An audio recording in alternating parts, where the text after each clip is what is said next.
কি এটা?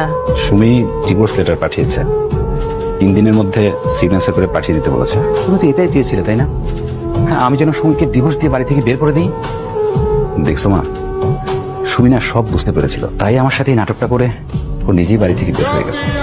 হ্যাঁ, আমাকে আর কষ্ট করে বাড়ি থেকে বের করে দিতে হয়নি, ডিভোর্সটাও আমাকে দিতে হয়নি। ও অনেক খুশি হয়েছে তুমি, তাই না মা?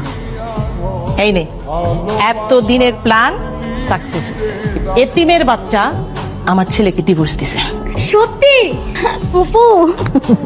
আজ থেকে তুই হবি এই বাড়ির বউ। আমি খুব তাড়াতাড়ি আমার ছেলের সঙ্গে তোর বিয়ে দিয়ে দেবো। বাবারে, যা হওয়ার তো তা হয়েই গেছে, তাই না? জীবন তো একটাই, এইভাবে তো আর চলতে দেওয়া যায় না। আমি চিন্তা করছি হিমের সাথে তোর বিয়া দিব। তুই কি করছিস? তুমি আমার মা, ছোটবেলা থেকে শুনে আসছি মায়ের পায়ের নিচে নাকি সন্তানের বেহেশত। আমি ভালো একজনকেই বাসছি, আমি আর কাউকে ভালোবাসতে পারবো না। তবে হ্যাঁ, তুমি যে সিদ্ধান্ত দিবা আমি সেই সিদ্ধান্তই মাথা পেতে নেব। আমি চাই তোর সাথে হিমের বিয়া হোক।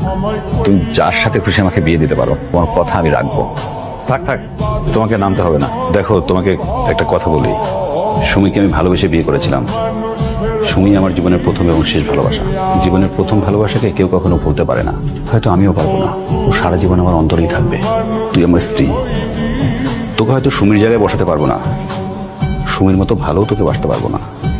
হ্যাঁ, আমি তোকে বিয়ে করেছি, পরিস্থিতি স্বীকার করে বিয়ে করেছি, মায়ের কথা মতো শুধু তোকে বিয়ে করেছি, কিন্তু স্ত্রীর মর্যাদা তোকে হয়তো কখনোই দিব না। স্ত্রীর মর্যাদা কখনো ভাবে বিয়ে করেছো কেন? তুমি এইখানে? এটা আমার খেলা। তোর খেলা মানে? হ্যাঁ, আমার খেলা। তুমি কি করে ভাবলে আমি একটা মেয়ে হয়ে আরেকটা মেয়ের সংসার ভেঙে তোমার সাথে সংসার করব? আমি একটা শিক্ষিত মেয়ে হয়ে জেনে শুনে এত বড় ভুল কিভাবে করি? হ্যাঁ, আমি তোমাকে সত্যি ভালোবাসি, তোমাকে নিয়ে সংসার করার স্বপ্ন দেখি। তাই বলে এত সুন্দর সাজানো সংসার ভেঙে আমি তোমার সাথে সংসার করতে পারবো না। বিয়ের পর থেকে ভাবির সাথে আমরা কেউ ভালো ব্যবহার করিনি। এই বাড়ি থেকে বের করার জন্য ভাবির সাথে অনেক অত্যাচার করেছি, তারপরও সেই মানুষটা আমাদের বিপদে সবার আগে এসেছে।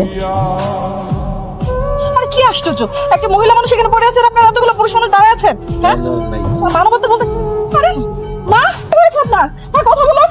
আরে আপনি এভাবে দাঁড়িয়ে থাকবেন? একটা মহিলা মানুষ এভাবে অসুস্থ হয়ে পড়ে আছে, আমাকে একটু ধরুন না, ওনাকে মেডিকেল নিতে হবে। ফুপু, তোমার কি হয়েছে? তুমি আমার এত তাড়াতাড়ি করে আসতে বলা কেন ফোন কইরা? আর ও এখানে কি করে? ফুপি, এই মাইয়াটারে আমি কত বকাঝকা করে মাইরা বাড়ির থেকে বাইরে করে দিছি, আর আজকে এত বড় বিপদেও আমার রক্ষা করলো। আমি অন্যায় করে ভালোইছি। ফুপু, তুমি কি বলতেছো এরকম উল্টাপাল্টা? আমি মাথা ঘুরে পড়ে গেছিলাম, কত মানুষ আশেপাশে আসিল, কেউ আমারে ধরে নাই। ও কই থেকে আমার উদ্ধার করছে। ফুপু,